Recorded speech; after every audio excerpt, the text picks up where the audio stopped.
Personality, Jim, is there is no personality assessment in the world that guarantees nature. So I would say to people, when you always be cautious of personality assessment, they always are more limited than the person who created them, even mine would like you to believe. Because fundamentally, when I meet you, when I see you on a screen and I encounter live Jim, as it were, I'm encountering a complex mix of nature, nurture, and choice, roughly about a third each. So nature is your God-given DNA personality. I genuinely believe, like Jung, it doesn't change. I've done it for 23 years. Human behavior is very predictable. So nature is something which I believe you are born with.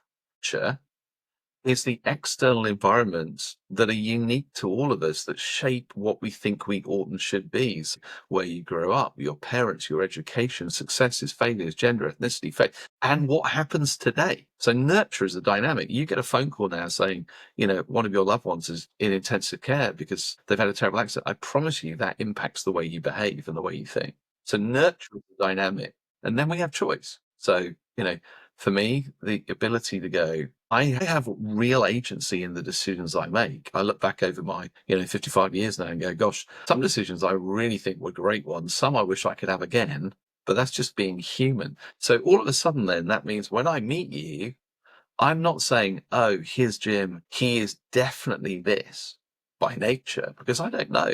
Nature, nurture, and choice play roughly an equal part. And if pushed, I would argue that nurture in early life plays a bigger role than nature, because every child grows up wanting affirmation of authority figures. So an assessment really is telling you what you think you ought and should be right now based on the mix of nature, nurture, choice.